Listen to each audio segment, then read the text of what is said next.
I'm honored today to introduce this year's Stanley Seckler lecturer, Dr. Maurice Policar. This lectureship is awarded annually to a clinician educator who has demonstrated true excellence in their field. Dr. Seckler completed his residency right here at Mount Sinai in 1956 and became the director of medicine at Elmhurst Medical Center from 1964 to 1987. Dr. Seckler was a renowned professor of clinical medicine at Mount Sinai. He was famed for his annual clinical pathological conferences, during which he would be presented an extremely difficult case and challenged to deliver the correct diagnosis. Dr. Seckler was best known as an outstanding diagnostician with an encyclopedic knowledge of internal medicine, serving as a lasting inspiration to hundreds of residents and students. Dr. Policar here completed his residency in internal medicine at Elmhurst, as well as an infectious disease fellowship here at Sinai. He currently serves as an assistant professor of medicine here at Sinai and is the chief of infectious diseases at Elmhurst. Dr. Policar has dedicated his career to caring for the underserved.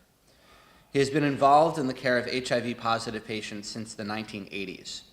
In addition to being a phenomenal physician, Dr. Policar has throughout his career been a dedicated educator. As someone who has influenced hundreds of physicians in training, he truly embodies the spirit of Dr. Stanley Seckler. Please join me in welcoming this year's Stanley Seckler lecturer, Dr. Maurice Policar.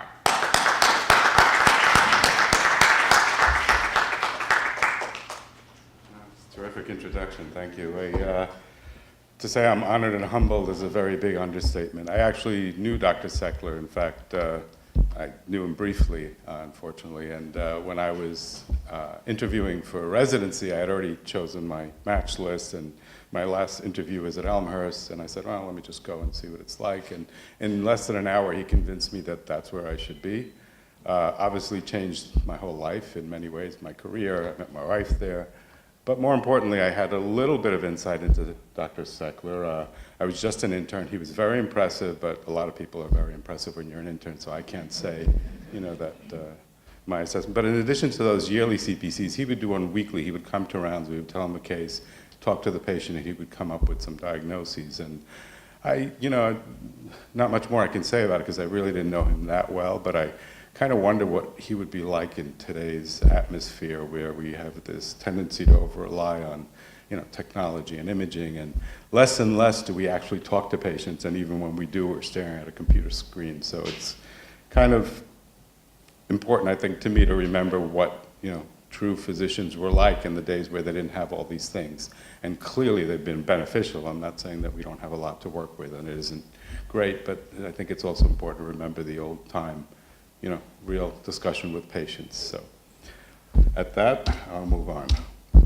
I have no financial relationships. I have a lot of slides. I will talk quickly.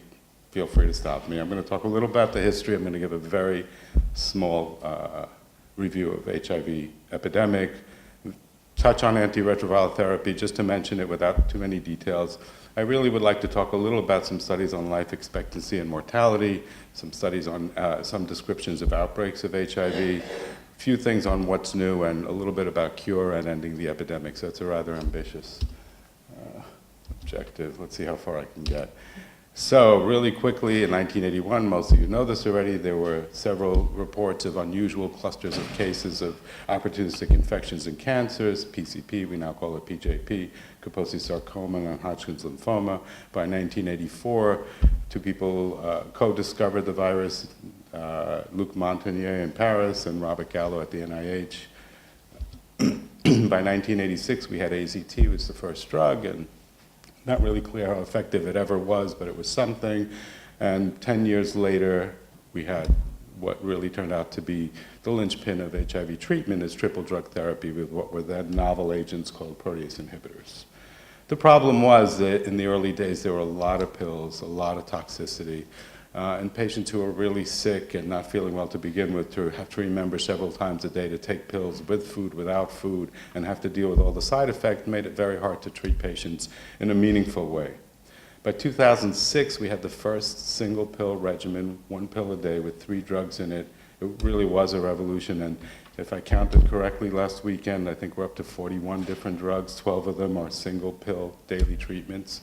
So we're at an amazing place. And excuse me, I tell my patients this all the time, and they say to me, well, when are we going to see a cure? And I say, I can't think of any other condition, medical condition, that is so easy to treat so effectively. I mean, just think about diabetes and hypertension, and when you compare this to that, it really is a simple thing to treat.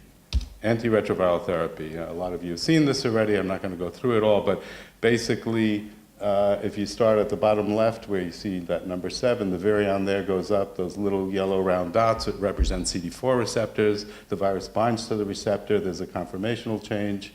And then the proteins on the outside of the virus go down and dock to the chemokine receptor, the little blue squiggle on the surface there. And that takes it to the next step where there's fusion of the two membranes and the contents empty into the into the lymphocyte. So when I talk about antiretroviral therapy, I'm going to divide it, even though there are a lot of classes, I'm going to divide it into 2 major categories. One are the ones that are entry inhibitors. So they affect those first 3 steps that I talked about, docking on the CD4, hitting the chemokine receptor, and fusion. Those are the ones we honestly don't use very much, some of them not at all. The vast majority of the treatment for HIV these days involves treatment of prevention of replication once the cell is infected. So since it's a single-stranded RNA virus, it needs to change. As you all remember, viruses cannot replicate on their own. They have to infect a host and use host machinery. So in order to get into the host DNA, they need a double-stranded DNA. So to go from single-stranded to double-stranded, there's an enzyme called a reverse transcriptase. Many of our drugs inhibit that enzymes. And then to integrate that double-stranded DNA into the genome, you need an integrase. We have some really nice, powerful integrase inhibitors. And towards the end, after viral assembly and release of what they call immature virions, which are not yet infectious, it's required to have the action of a protease to cleave a protein and make the virion actually infectious. And that protease is the 3rd major target of a lot of the drugs we used. So again, for the ones that we don't use much, I'm going to describe them quickly because I think they're worth talking about at least briefly. The first one, and this is in the reverse order in which they were approved. So the last one approved is the first one on the list. Last year, it's called ibalizumab, like all of the monoclonal antibodies. It's hard to say. It's called a post-attachment inhibitor, and even though simplistically they were saying that it blocks the CD4 so that the virus can't dock there, that's not exactly how it works, but it's close enough. So it actually attaches to the CD4 molecule, makes it change in a way that even when the virus docks, it cannot change its conformation in order to touch the chemokine receptor, that blue squiggle. And if you can't do that, the virus can't get into the cell. The CCR5 inhibitor, we have a single drug, an oral drug, which is used in some people with resistant virus, but not that often. What it does is it blocks that chemokine receptor and again effectively prevents the virus from being able to enter the drug. What is very exciting about the chemokine receptor, and I'll talk about it later, it's been the target of a lot of cure kind of approaches or attempts. The 3rd drug we have is called a fusion inhibitor, and Fuvertide, I doubt anybody uses it, but in the old days when we had just 3 classes and a lot of people were developing resistance, we used it as salvage therapy as part of a regimen. It's injectable, it's twice a day subcutaneous injections, a very high rate of local site adverse events with sterile abscesses and inflammatory responses, so it's not a great drug to use. It was great to have when we really needed something else, but these days I don't think it's being used much. So I'm just going to, again, I'm not going to describe every medicine we have or every class or but I'm going to touch on a few things that I think are important to know about, at least a little bit when we talk about antiretroviral therapy. One of the most commonly used agents is tenofovir, and the form that it's been used in classically is called TDF. And it's one of the components of Truvada, right, the drug that we use a lot for PrEP. Part of the problem with it is with long-term use, you can have renal impairment and you can have decreased bone mineral density. So especially in older patients or comorbidities, diabetes, this can be a problem. A newer agent, which is not that new anymore, is called TAF. And both of these are prodrugs, and the end drug is tenofovir diphosphate.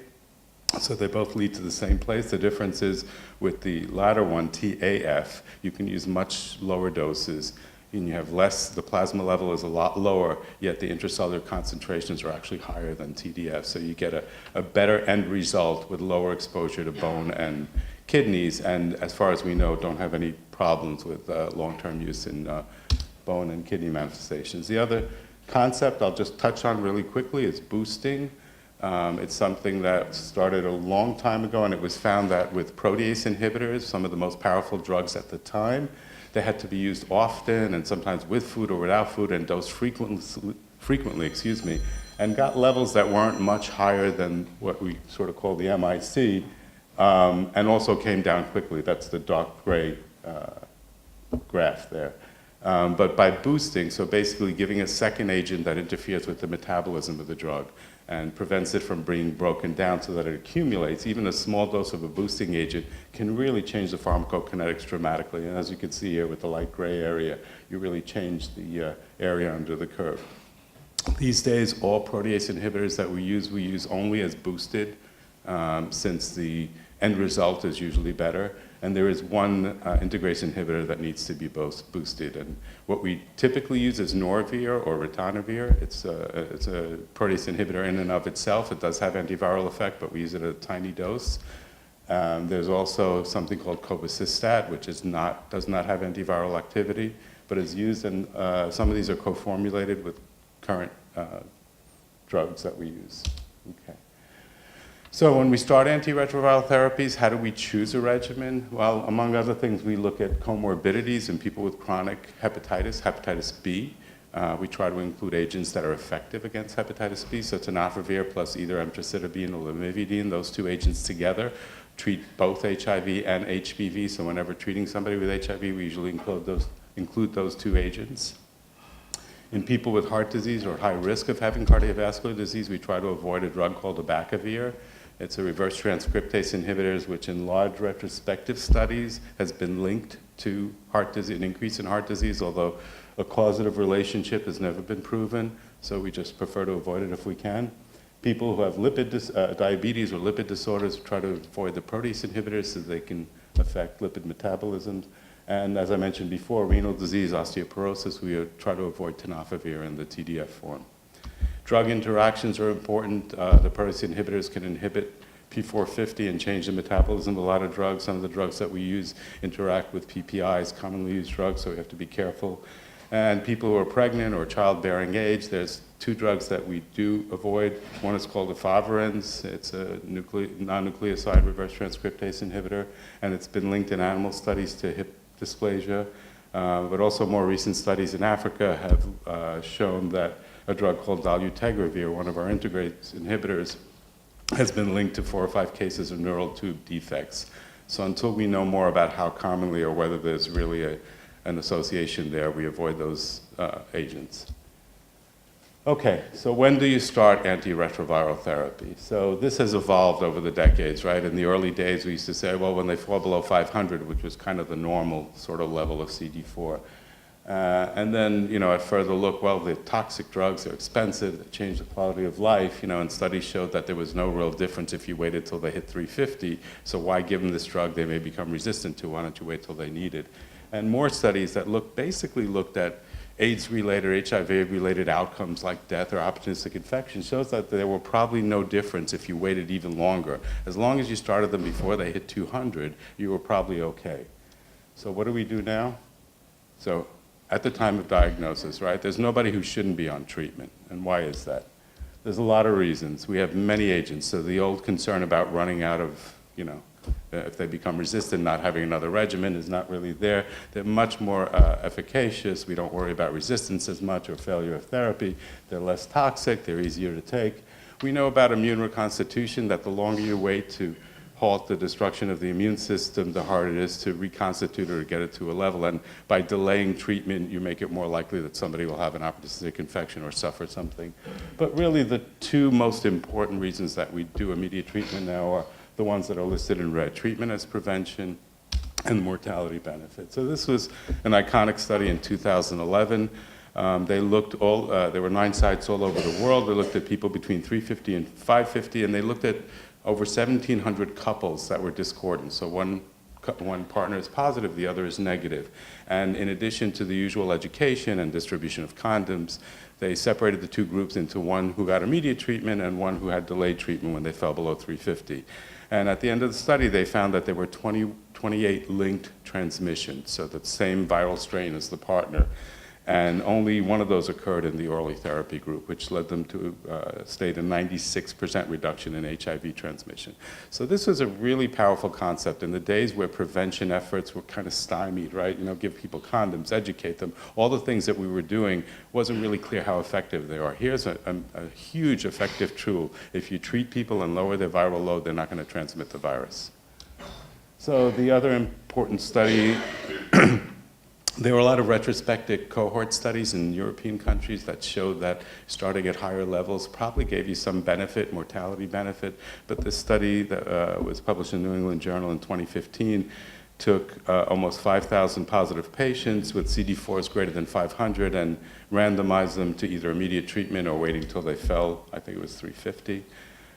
So basically an independent review board stopped this study in the middle because it was really clear that there were benefits of early antiretroviral therapy, and I would just go to the last 2 points. They lowered the risk of serious AIDS-related events by 72%, and the risk of non-AIDS events by 39%. So it was at a time that the concept of inflammation and damage was evolving in terms of relation to HIV.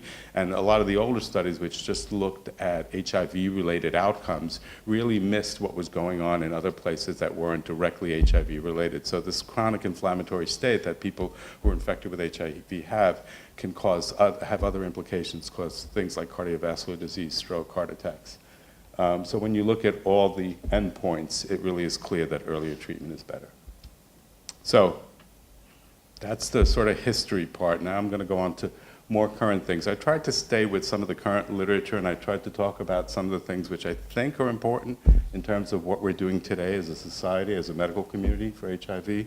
So I'll talk about a couple of mortality studies. Now, this is a chart, a graph that most people who are in the field are very, very familiar with. So in the early 80s, the median survival of an AIDS patient was about a year after diagnosis. By 1995, at the peak of the epidemic, AIDS was the leading cause of death in those aged 25 to 44 in this country. It's a concept that's really hard to kind of grasp even at this point. So then what happened in 96, when we started using triple therapy, it's really clear that it had a huge impact on mortality. And as you see, even between like 97 and up until 2015, there's a constant decrease, a gradual decrease. And that's probably because we had better agents, we were better able to use them, and we were better able to engage patients and keep them on therapy. So in this study published in 2010 by Bukatz and her colleagues, they looked at the opportunistic infection rate, opportunistic illnesses between 94 and 2007, and they found basically the same thing, right? And right around 96, not only do you have a decrease in death rate, but you had a really big decrease in opportunistic infection. It kind of makes sense. They go hand in hand a lot of the time. She did another study in 2000 to 2010. It was published only a couple of years ago. The cohort was bigger. It involved the US and Canadian cohort. But what was interesting about this one is, though, even though we saw that gradual decrease for a while, but even from 2006 to 2010, you could see there's a continued decrease. So, you know, even after that dramatic downward trend in 96 to deaths and opportunistic infections, we see that we continue to get better in the outcomes with our use of antiretroviral therapies.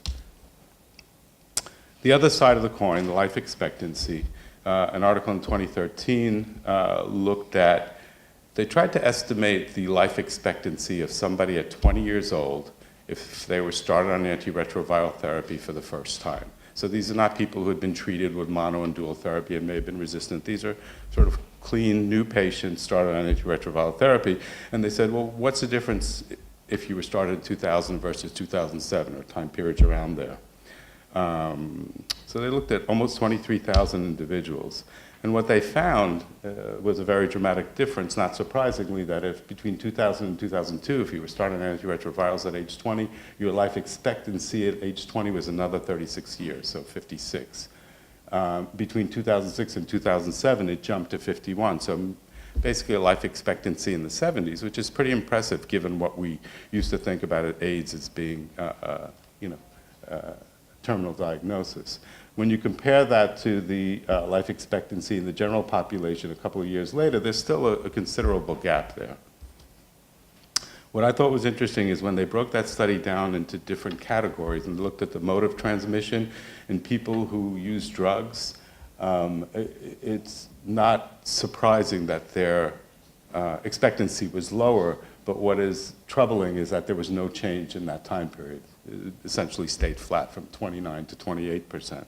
While if you look at people who had MSM as a risk factor, they not only started off at a much higher life expectancy at 53, but a dramatic increase between those two time periods to 69.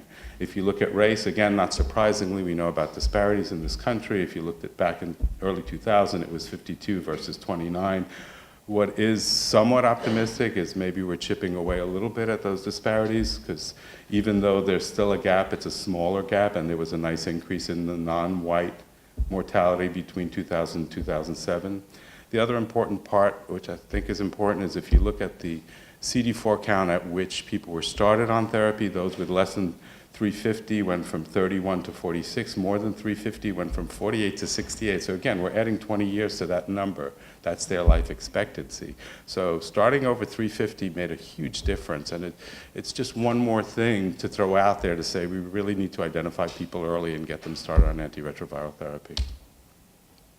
So the authors commented that a small but persistent gap in lifespan between HIV positive and negative.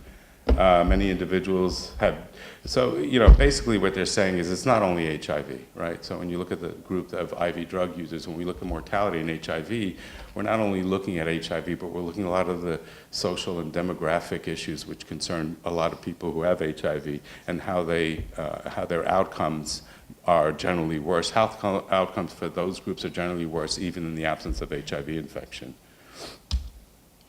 So they talk about how these analyses may underestimate recent improvements, but I think more importantly is that when you talk about the cohorts in this kind of collaboration, it probably underrepresents those who are not in care. And so these are sort of optimistic outcomes compared to those who may not have accessed care. Also, with all this talk in the last few years about how great the life expectancy is in people with HIV, certainly in comparison to what it was in the early epidemic, when you look at patients who have had their first opportunistic infection and the life expectancy after that. In this paper they looked at opportunistic illnesses, so both infection and malignancy. And most of the patients they looked at had either PCP or Kaposi sarcoma, so that made up about 60% of their cohort. And there was a series of other conditions which made up less than that, but altogether they came to more than 95% of their cohort had these illnesses. And if you look at the three graphs, they represent different time periods, pre-ART, so pre-1986, mono or dual therapy, so that time between 86 and the time we developed triple drug therapy, and combination ART. And clearly there was some benefit from the lowest one to the middle one, so mono and dual therapy helped a little bit, but there was a dramatic improvement once we started using combination ART. What's more dramatic to me actually in this, and also to the authors of this paper, is that 5-year sort of mortality risk in the 60s for somebody who has an OI is actually not that great, right? I mean, certainly a lot better than what it used to be, but it's something that I think we still have to work on. Again, another thing that should make us think about diagnosing people earlier, getting them into care, and maybe preventing these opportunistic infections. So the greatest survival gains that they had were in patients with PCP. They were at 1% at the beginning of the ART era to 69%. 5-year survival in people with KS is 75%. And the highest mortality, not surprisingly, in patients with brain lymphoma or PML. But each of those made up less than 1% of their cohort, so probably didn't impact the overall outcome of the study. Again, they stressed the importance of early diagnosis and retention in care. And there was, Kurt Masur wrote an opinion piece and basically said 35% mortality rate in the 5 years really leaves considerable room for improvement. I agree with that strongly. I'm going to talk about a few papers that describe outbreaks in this country of HIV.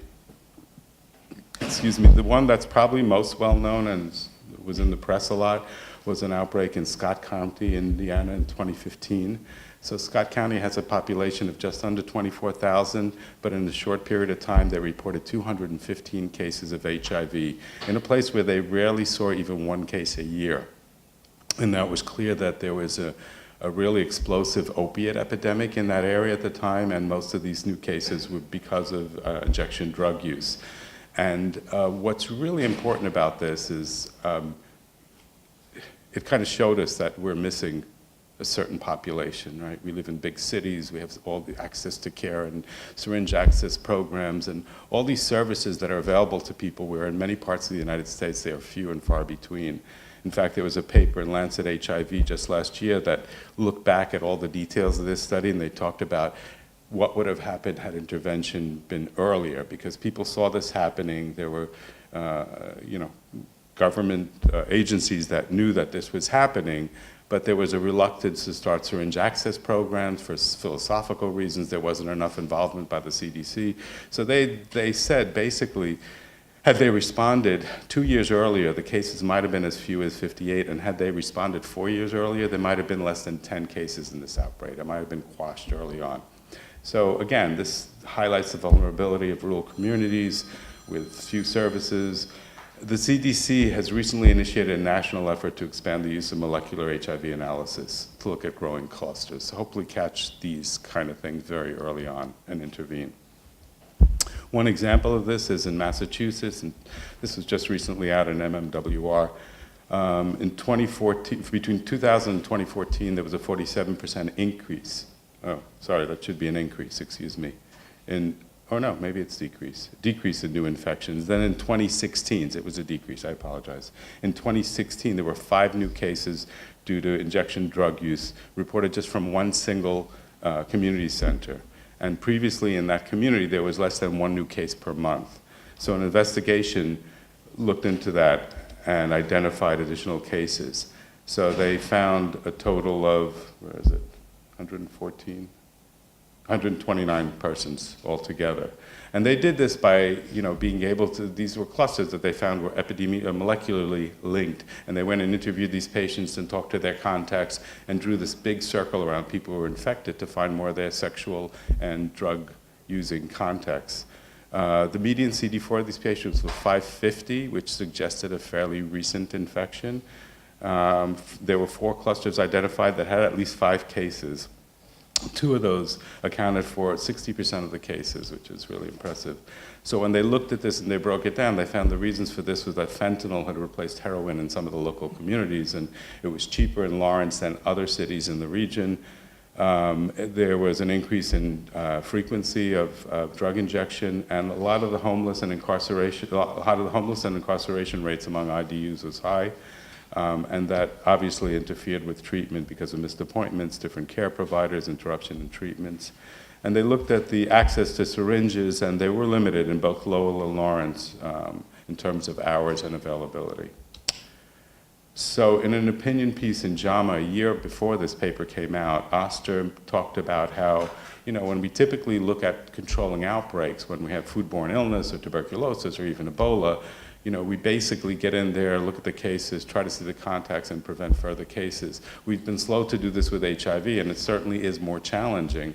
There's a lot of delays between infection and diagnosis, right? It doesn't necessarily cause immediate symptoms where you're going to see these people. There are mobility of populations, they are geographically dispersed, and there's limitations in identifying sex and drug use partners because it's the kind of thing that people generally don't necessarily want to talk about. So for those of you in the audience who don't treat HIV, the standard of care now is somebody is going to start antiretroviral for the first time. You send a genotype, which is a molecular analysis looking for mutations related to drug resistance. So these data are collected by state and local officials. They're de-identified and sent to the CDC. So the CDC has this wealth of information on molecular information about HIV in different areas. And now they're using this to identify these clusters, to look earlier at places where there might be outbreaks and intervention may be possible.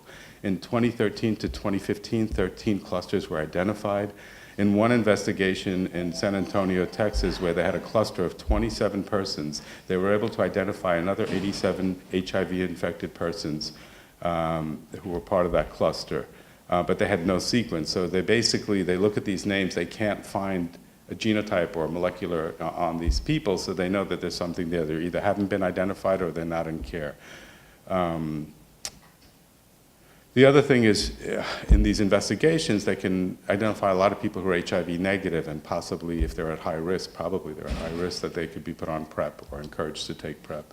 So this is just an illustration from that patient. The orange dots are the molecular clusters that were picked up by the CDC, and after investigation, all those blue dots were identified. So even identifying a small cluster can lead to a much bigger number of patients who are identified. So what can you do if you identify a cluster? Well, first, treatment to suppress viral loads. We talked about treatment as prevention. Great way to stop that transmission chain. Other testing approaches to find undiagnosed cases and provide PrEP to those who may be at risk. Okay. This is just a one slider. I was going to put a bunch of slides and I just condensed it to one. So in clinical practice, what's new in the last couple of years in terms of guidelines? We now do viral loads only every 6 months once they're suppressed for a year. It used to be every 3 months. CD4s we don't even have to do anymore once they get over a certain level, 250, because it's really clear that if the viral load is suppressed, the CD4 is not going to be affected, so there's no need to check every few months. In the latest guidelines in terms of prophylaxis, used to be that less than 200 T cells, you should start people on PCP prophylaxis. That's no longer in the guidelines, and then says that once the viral load is undetectable, you can stop if the CD4 is over 100. MAC used to be recommended that people with less than 100 T cells get MAC prophylaxis. Now they're saying if you start antiretroviral therapy, you don't need to. So all these things kind of point to the same thing. All this heavy lifting being done by our antiretroviral therapy these days is providing so much support and medical benefit for people that we could take away some of the other supports that we usually have in place to make sure they don't get sick. Okay. You saw this a little while ago. I'm talking about new therapies. The dogma since the combination antiretroviral therapy era has begun is triple therapy. In the last couple of years, in 2017, a new drug called Policar was approved. It contains dolutegravir, again, an integrase inhibitor, and a reverse transcriptase inhibitor. And it was approved, but only for people who had previously been on medication, triple therapy, and virally suppressed. And just last year, a new drug came out, and it's a combination of dolutegravir against an integrase inhibitor plus a reverse transcriptase inhibitor, and it can be used as initial therapy. So again, you're going to be sending genotypes on these people to try to detect if they have resistance, but now you can start people on 2-drug therapy. That's really impressive. So one caveat to this, again, hepatitis B infection. So on the previous regimen, there are no agents active in that for hepatitis V, so it wouldn't make sense to use it because you'd have 2 drugs and you have to give them another 2 for hep B. In this regimen, it's actually bad to use it because you have lamivudine, which is one of the 2 drugs that can be used against hepatitis V, and if used as monotherapy for hep B, you actually promote resistance of hep B. So you wouldn't want to use this in either one of these really in people with hepatitis B. Last year was the approval of an intravenous formulation of a monoclonal antibody. I mentioned it before. It can be given every 2 weeks IV. It's for people with very resistant virus. You know, what's the utility? I used it once in a dying patient who had bad malabsorption. There aren't many opportunities that I see for its use as a concept. It's a great proof of concept. The future of this, I really don't know where it's going to go, but it's a great drug. This is something that's not FDA approved yet, but probably will be. There have been a lot of studies looking at the combination of IM drugs, long-acting intramuscular injections of cabotegravir, again, an integrase inhibitor. That's our nice backbone that we have these days for powerful use, and a reverse transcriptase inhibitor, rilpivirine. I won't go through the details. I'm really running low on time, but basically they took patients who were suppressed on therapy, switched half of them to these long-acting agents. They had equal outcomes, and interestingly enough, 96% preferred injections to their previous oral regimen. These are monthly injections. And the FLAIR, which is basically the same study on people who were newly treated, initial treatments, and they compared and they had the same outcome and the same, everybody loved it. What's interesting now is the Atlas II study, which is looking at comparing every 4 weeks to every 8 weeks. And if you think about it, 6 injections a year, if it works, it's probably a good idea. There's also a lot of interest in using these long-acting agents as PrEP, pre-exposure prophylaxis. And this one study, just interviewing people who were in this study, found that overwhelmingly they loved it. The patients loved it. They'd rather have an injection once a month than having to take a pill every day. In the previous studies, it's just important to remember that everybody who entered these studies knew that there was a chance they were going to get injectables and were excited about it. So this 90% acceptance rate, I still have trouble understanding that people would rather have an injection a month instead of a pill a day, but we'll see where that goes. What's the downside of long-acting agents? Well, there is this concern because they are long-acting. If somebody stops therapy and doesn't get put on a different therapy, it can take months to a year for these drug levels to go down. And as they're going down, what they call this long pharmacokinetic tail, where the drug levels are subtherapeutic, that's when virus can start to replicate again, and that's when you can get resistance, maybe dual drug resistant. So there is a concern with that. So other new and much, much earlier time of development, this was first discussed as something called capsid inhibitors, and I didn't talk about capsids at all because there was no need until this point, but basically in 2017 at a conference they talked about in vitro study, development of this molecule that can inhibit not only capsid formation when the virus is being rolled out and assembled, but also inhibit capsule disassembly, which is a step that's necessary when the virus first infects the cell. So at 2 different points here, this inhibitor can affect this replication process. So at the last CROI just this year, they talked about this new agent that Gilead developed. It's the first in a class. Interferes with viral assembly and disassembly, as I mentioned. The in vitro data suggested that it's effective against even strains of HIV that are resistant to other drug classes, which is great. It's synergistic with other drug classes, great. In phase 1, with just pharmacokinetic and safety studies, 1 single sub-Q injection in healthy participants, was well tolerated. But the interesting thing was when they looked at different dosages, the lowest dose of 100 milligrams, the PK profile suggested an interval of every 3 months, which is pretty impressive. And at the higher dosages, 300 and 450, they're still looking at it, but at 12 weeks, they still have very high levels. So it'll be interesting to see where this goes in terms of outcome, but we're still very early in this, and we're years away to anything. So this is one part which I think is interesting. I'll talk about it quickly. Most of you know the person on the left. The person on the right is Dr. David Ho. He's an AIDS researcher. And back in '96, at an international AIDS conference in Vancouver, he rolled out this combination antiretroviral therapy using what were then novel agents called protease inhibitors, and how patients could be virally suppressed. And it was, earth-shaking because in those days, again, we didn't have that. So here's this brand new approach to treating HIV that works. He also talked about, and this is not, I don't see this published anywhere, but I remember it because I was there. He also talked about the possibility of cure. And he talked about how we have these big reservoirs of latent viruses. These viruses that sit inside the nucleuses of non-replicating T cells are inactive and sleeping, so to speak. And how if we could use antiretroviral drugs to suppress viral replication, so no new cells would be infected, and these viral reservoirs would naturally die off by a process of apoptosis, he talked about the possibility that in a few years maybe people will be cured. Well, what was learned after that is, number one, viral replication is never 100% suppressed. If you look hard enough at anybody, even if they've been suppressed for years, you can find evidence of viral replication in tiny amounts. Number two, the size of the viral reservoirs was orders of magnitude larger than what they knew at the time. So much, much greater number of cells that are sitting around and just resting. And the third thing is this idea of apoptosis, where after 2 or 3 years a cell may die.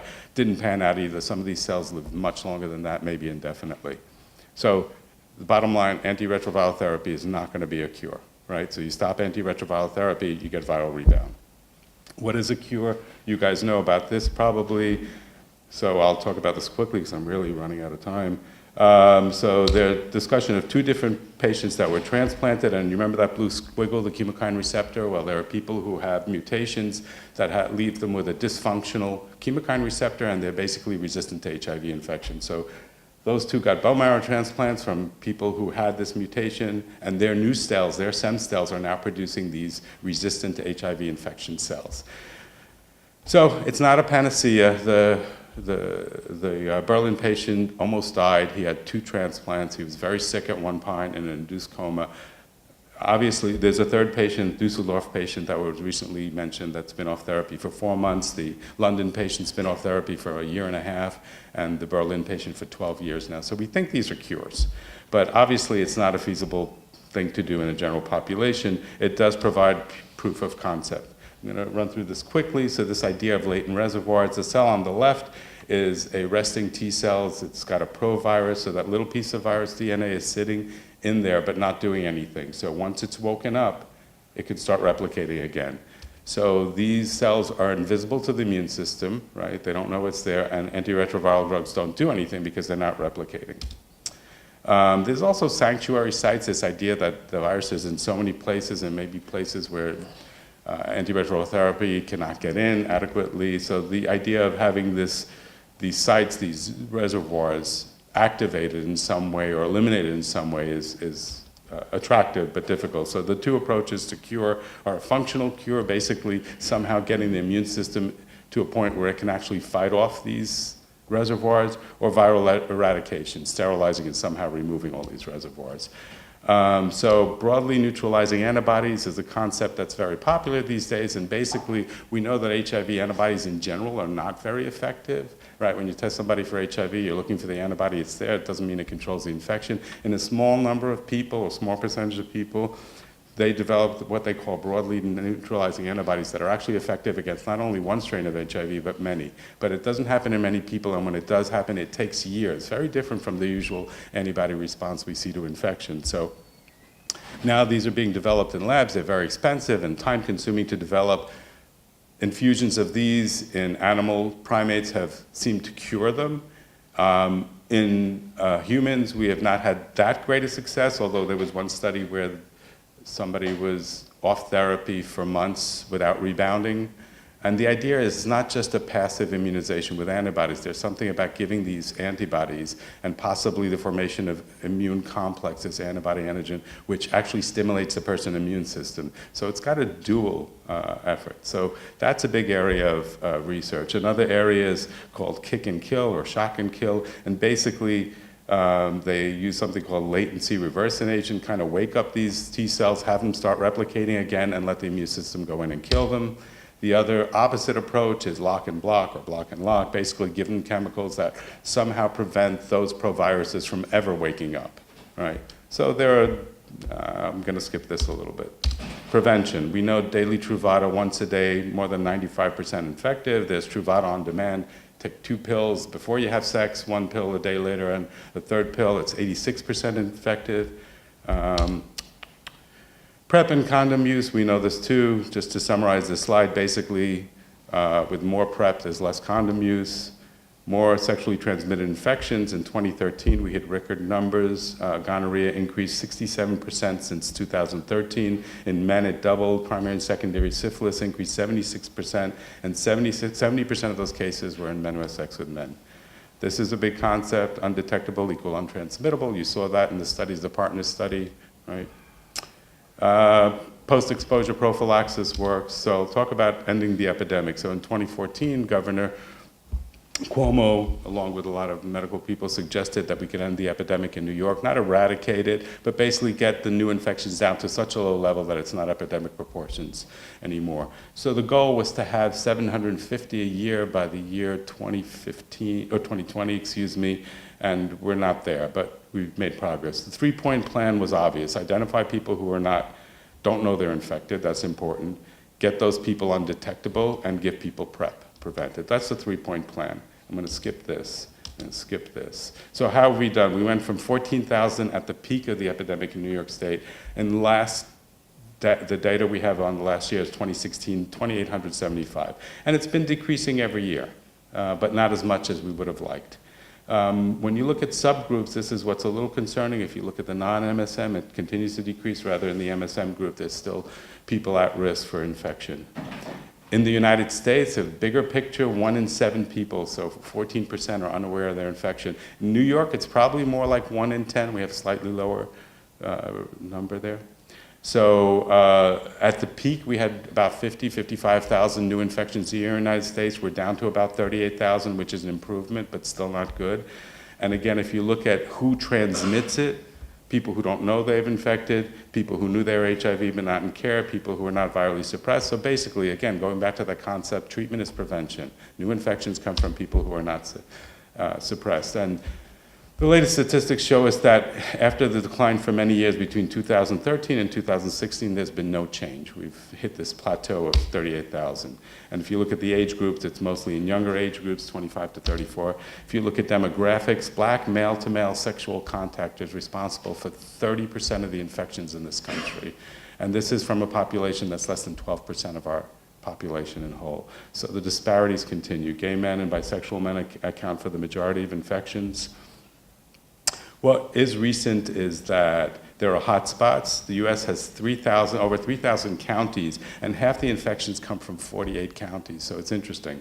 The other thing is that there are 7 states that have been identified, mostly in the South, where they have a very disproportionate rate of rural infection. Remember that outbreaks I talked about in Indiana and stuff? So we're used to the big cities, San Francisco, New York, Miami, where we see all this stuff.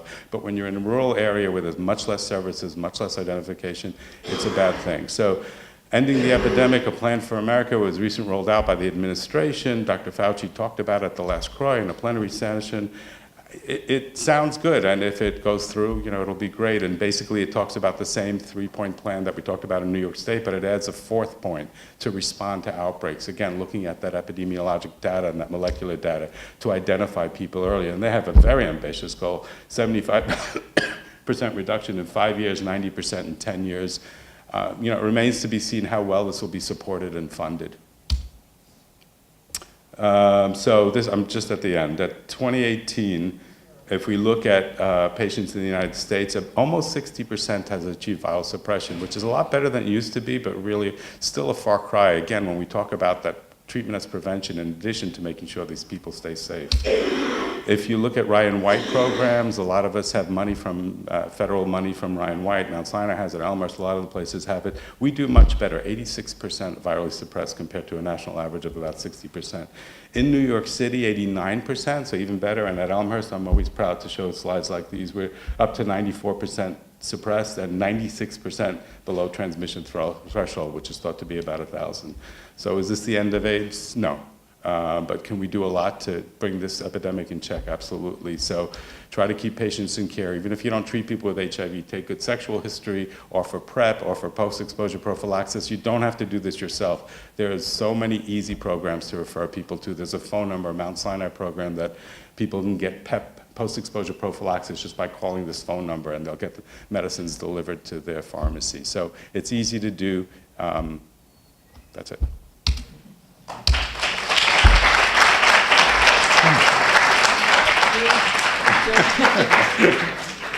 Okay, questions? Yeah.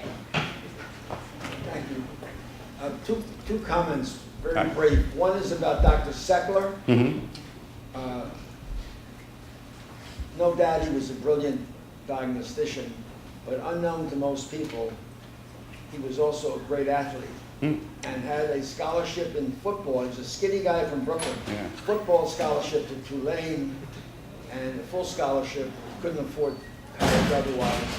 And then he tore up his knee, so they took away the scholarship in football. So he got a new scholarship in basketball at Syracuse. He was quite a guy. Now, a quick comment about HIV. As you know better than all of us, the age of people who get HIV is fascinating. It seems to be mostly in young people, and everyone attributes that usually to sexual activity, carelessness, and so forth.